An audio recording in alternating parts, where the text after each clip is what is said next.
ನನಗೆ 2 ವಾರವಾದರೂ ಕೆಮ್ಮು ನಿಲ್ತಿಲ್ಲ. ಪದೇ ಪದೇ ಕಫ ಸಹಿತ ಕೆಮ್ಮು ನನ್ನನ್ನು ಕಾಡ್ತಿದೆ. ಇದಕ್ಕೆ ಯೋಗದಲ್ಲಿ ಪರಿಹಾರ ಸಿಕ್ಕುತ್ತಾ?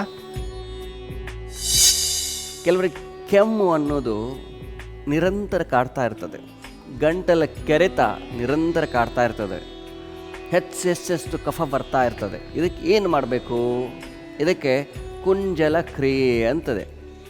ಯೋಗದೊಳಗೆ ಕುಂಜಲ ಕ್ರಿಯೆ ಅಂತ ಕರೀತಾರೆ. ಗಜಕರಣಿ ಕ್ರಿಯೆ, ಸಿಂಹ ಕ್ರಿಯೆ ಅಂತ ಈ ಕೆಲವೊಂದು ಕ್ರಿಯೆಗಳಿದ್ದಾವೆ. ಯಾವುದು ಶರೀರದೊಳಗೆ ಕಫ ಇರ್ತದೆಯೋ ಗಂಟು ಕೆರೆದನ್ನು ಹೊರಗಡೆ ಕ್ಲೀನ್ ಮಾಡ್ಕೋಬೇಕು. ನಾವು ಟ್ಯಾಬ್ಲೆಟ್ಸ್ಗಳು ತೆಗೆದುಕೊಳ್ತೇವೆ. ಈ ಕಫ ಬಂದಾಗ ಕೆಮ್ಮು ಬಂದಾಗ ಏನು ಮಾಡ್ತೇವೆ, ನಾವು ಟ್ಯಾಬ್ಲೆಟ್ಸ್ ತೆಗೆದುಕೊಂಡು ಅದನ್ನು ಸಪ್ರೆಸ್ ಮಾಡ್ತೇವೆ. ಇದು ಆ್ಯಕ್ಚುಲಿ ನ್ಯಾಚುರಲ್ ಮೆಸೇಜಸ್ ಇವು. ಈ ನೇಚರ್ ಕಾಲ್ ಅಂತ ಕರೀತಾರೆ. ಅವು ನಿಸರ್ಗದ ದತ್ತವಾಗಿರುವಂಥದ್ದು ನಾವು ಹೊರಗಡೆ ಹಾಕಲೇಬೇಕು.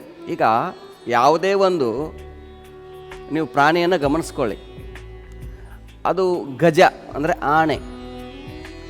ಯಾವಾಗ ಆನೆ ಆಹಾರವನ್ನು ಸೇವನೆ ಮಾಡಿದಾಗ ಕೆಲವು ಕೆಟ್ಟದ ಆಹಾರ ದೇಹದ ಒಳಗೆ ಹೋಗಿದಾಗ ಅದನ್ನು ಅದೇನು ಮಾಡ್ತದೆ, ವಾಮಿಟ್ ಮಾಡ್ಕೋತದೆ. ಅದಕ್ಕೆ ಗಜಕರಣಿ ಕ್ರಿಯೆ ಅಂತ ಕರೀತಾರೆ. ಇನ್ನೊಂದು ಸಿಂಹ ಕ್ರಿಯೆ ಅಂತ ಕರೀತಾರೆ. ಸಿಂಹ ಏನು ಮಾಡ್ತದೆ, ಅದು ಕೂಡ ವಾಮಿಟ್ ಮಾಡ್ಕೋತದೆ. ಒಂದು ನಾಯಿಯನ್ನು ನೀವು ನೋಡಿ, ಒಂದು ಬೆಕ್ಕನ್ನು ನೀವು ನೋಡಿ.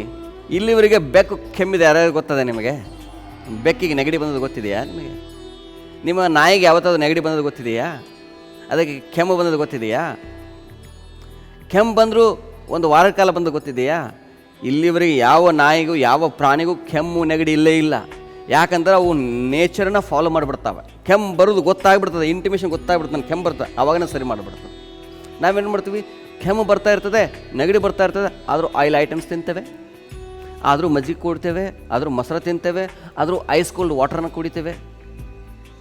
ಇದರಿಂದ ಇನ್ನೂ ಕೆಮ್ಮು ಹೆಚ್ಚಾಗುತ್ತೆ. ಅದಕ್ಕೆ ನೀವೇನು ಮಾಡಬೇಕು, ಬೆಳಗಿನ ಜಾವ ಈ ಹೇಳುವಂಥ ಕ್ರಿಯೆಯನ್ನು ಗುರು ಮುಖೇನ ಅಭ್ಯಾಸ ಮಾಡಬೇಕು.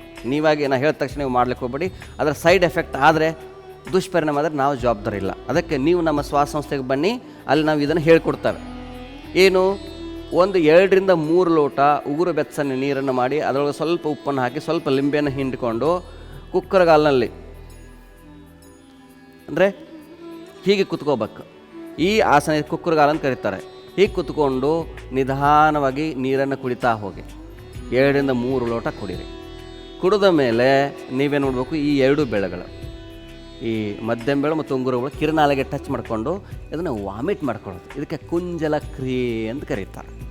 ಇಷ್ಟು ನೀವು ಮಾಡಿದರೆ ಖಂಡಿತವಾಗಿಯೂ ನಿಮಗೆ ಕಫ ಮತ್ತು ಕೆಮ್ಮು ಬರೋದಿಲ್ಲ. ಅಂದರೆ ಟಾಕ್ಸಿನ್ಸ್ ಎಲ್ಲ ಇರ್ತದಲ್ಲ, ಇಲ್ಲೆಲ್ಲ ಹೆಪ್ಕೊಂಡಿರ್ತದೆ, ಅದೆಲ್ಲ ಹೊರಗೆ ಹೋಗ್ಬಿಡ್ತದೆ. ಇದಕ್ಕೆ ಮೆಡಿಕಲ್ ಸೈನ್ಸಲ್ಲಿ ಭಾಳಷ್ಟು ಪ್ರಯತ್ನ ನಡೆದಿದೆ. ಆದರೂ ಈ ರೂಟನ್ನು ಕಾಸನ್ನು ತೆಗಿಬೇಕಾದ್ರೆ ಇದಕ್ಕಿಂತ ಬೆಸ್ಟ್ ಉದಾಹರಣೆ ಇಲ್ಲ. ಅದಕ್ಕೆ ಇದನ್ನು ನೀವು ಮಾಡ್ತಾ ಹೋಗಿ, ನಿಮ್ಮ ಆರೋಗ್ಯ ಚೆನ್ನಾಗಿರುತ್ತೆ. ನಮ್ಮ ಶ್ವಾಸ ಯೋಗ ಸಂಸ್ಥೆಗೆ ವಿಸಿಟ್ ಮಾಡಿ, ನಿಮ್ಗೆ ಒಳ್ಳೆಯದಾಗುತ್ತೆ. ನಮಸ್ಕಾರ.